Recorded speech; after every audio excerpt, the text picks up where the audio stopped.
What's up, sports fans? This is the Lucas Ross Sports Channel. We continue here with my 2024 predictions for the upcoming 2024 college football season. The Michigan State Spartans are up next.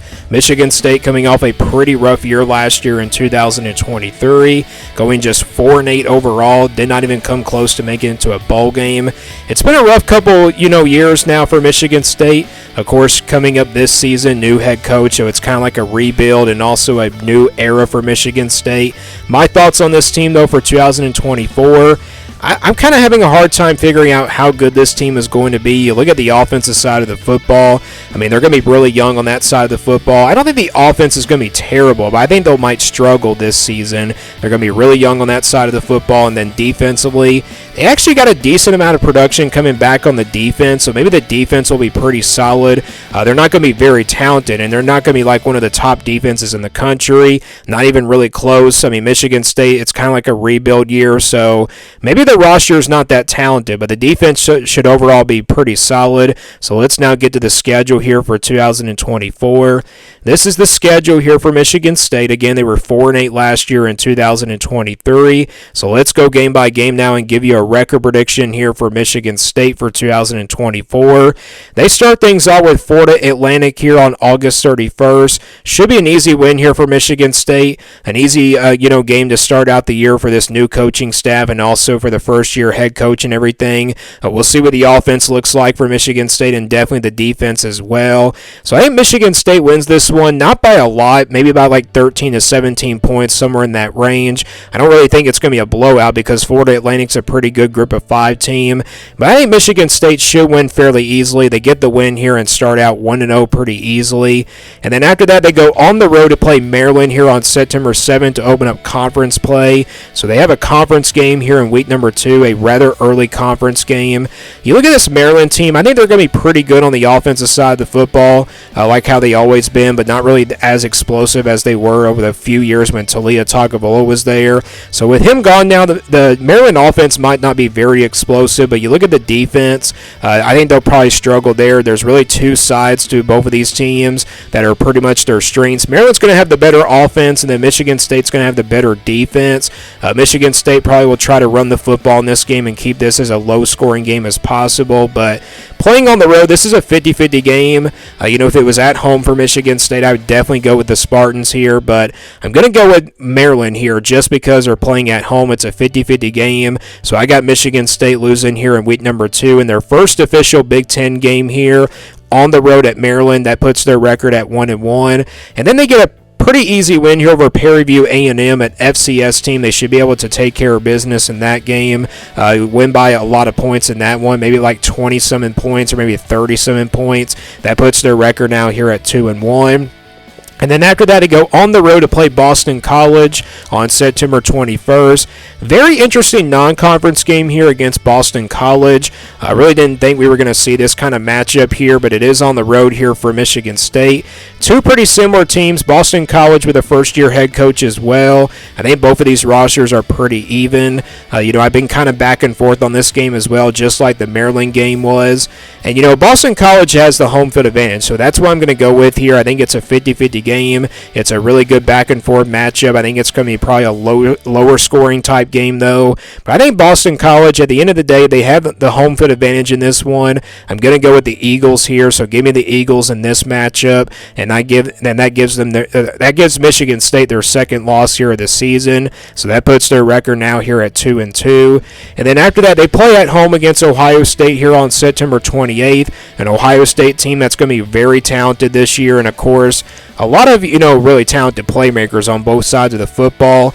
Don't really expect this game to be all that close. I know Michigan State has, the home field advantage and everything. They can probably make this game interesting for a while, but I don't think that's going to happen. I think the Buckeyes win this one fairly easily. Michigan State really not on the level of Ohio State. It just really hasn't been able to get on that level of the Buckeyes, and definitely not on the talent level of the Buckeyes as well. So I think Michigan State loses a big one here against Ohio State here on September September 28th. That puts their record now here at 2-3. And then it gets really worse here for Michigan State after Ohio State. They go on the road to play Oregon on October 5th. So yeah, you got to play the Buckeyes and the Ducks here in back-to-back weeks.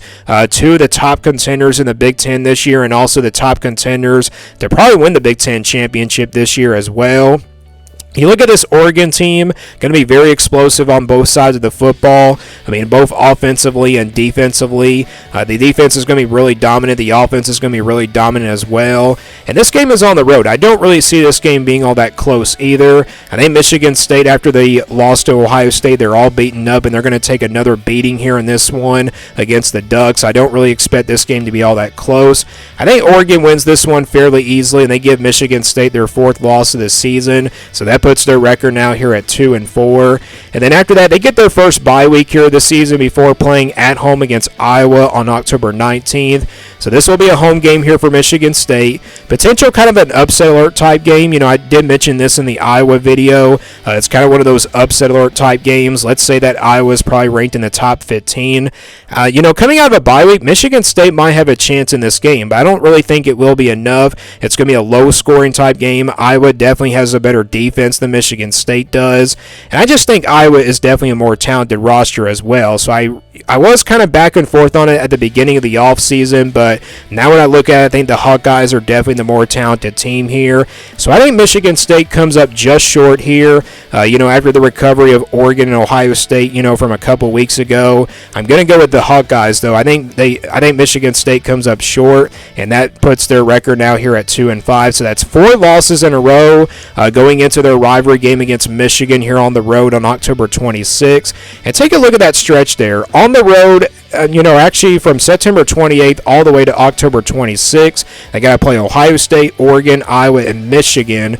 Possibly all the top contenders here in the Big Ten, you know, from this stretch. I mean, that's a very tough stretch there. That's one of the most brutal stretches on the schedule I have seen from all these Big Ten teams. This is a very tough schedule here for Michigan State, especially with a first-year head coach and definitely like a rebuild. But they do play Michigan here on the road. This is another game that I don't think is going to be all that close, even though it's a rivalry game and everything. But, you know, Michigan obviously is a more talented team than Michigan State is, or I should say definitely more of a talented team as well. I think this game's kind of like similar to the Oregon game. Michigan definitely wins this one fairly easily. They get the win here, and they give Michigan State their 6th loss of the season. So that puts Michigan State's record now here at 2-6 going into the month of November. They will play Indiana after that on November 2nd, an Indiana team that's going to be probably sneaky good this year in the Big Ten. I think both of these teams are pretty similar, first-year head coaches. But you look at this Indiana team, I do like their head coach. I think the future is definitely bright here for the Hoosiers. You know, you got some incoming transfers coming in to help you out. So this will be a very interesting game. I think it's a 50-50 game. It's kind of like similar to the Maryland and Boston College games. You know, home field advantage might be the difference here. It's a 50-50 game, so that's what I'm going to go with here. I think Michigan State gets the win here over Indiana, and that puts their record now here at 3-6. And that's actually Michigan State's first win in the Big Ten, and also that ruins a 5-game losing streak as well. They get their second bye week here this season before playing on the road here at Illinois on November 16th. Another very tough place to play, just like the Oregon and Michigan games, and maybe kind of like Maryland as well. You look at this Illinois team, they're going to be pretty young this year. Don't really know how good this team is going to be. I know a lot of people are not really that high on them, but I think both of these teams are pretty similar as well. You know, Illinois is going to come out probably, you know, fired up in this one. I think both of these teams are going to come out really fired up. I think both of these teams are probably desperate for wins at this point, and that's why I've been kind of back and forth on this game. I think it's kind of like similar to the Indiana, Boston College, and Maryland games. I think it's a 50-50 game, and home field advantage will be the difference here. I'm going to go with Illinois here to knock off Michigan State and give them their 7th loss of the season. So with that 7th loss, that means Michigan State's going to miss out on a bowl game, but they do play Purdue after that here on November 23rd. This will be a home game here for Michigan State. This is a Purdue team I'm not really that high on. They could be probably a little bit better this year with their second-year head coach and everything. This is a pretty even matchup here as well. You know, Indiana and Boston College and Maryland and, you know, Illinois games. I think it's kind of similar to that as well, but It's a 50-50 game. Anything can happen here. I'm going to go with Michigan State, though, just because they have the home field advantage. And I'm going to go with Michigan State here to get their 4th win of the season over Purdue. So that puts their record now here at 4-7.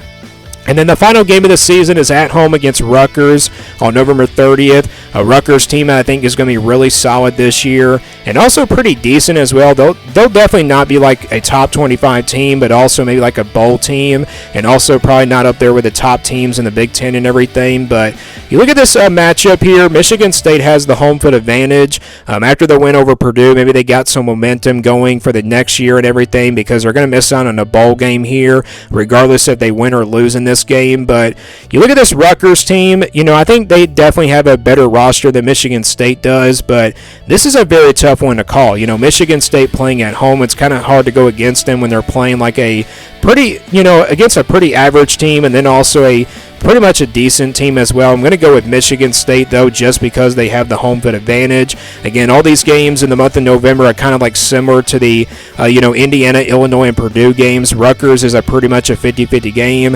And then same thing with Maryland and Boston College. But I think Michigan State gets the win here. I think they close out the, season with a win over Rutgers. But I got them finishing 5-7. So I got them winning their final 2 games of the season. But I got them finishing 5-7 with their first-year head coach. So just coming up just short of a bowl game. I think that's a pretty fair prediction for Michigan State. Again, you look at that stretch there from September 28 to October 26, Ohio State, Oregon, Iowa, and Michigan. That's a very brutal stretch, and that's really going to, come down to Michigan State's season. But let's say they beat Maryland or Boston College. This team can probably get to a bowl game, but what if they beat Illinois here as well? That's probably going to make them get it to a bowl game as well. I mean, it really wouldn't shock me if Michigan State was able to make it to a bowl game. But 5-7, that's what I'm going to go with here for Michigan State. That's my prediction here for the Spartans for 2024. So let me guys know what you think about this Michigan State team down in the comments below. What do you think their record will be for 2024? And thanks for watching this video. And stay tuned here for more sports content videos on my Lucas Ross Sports channel.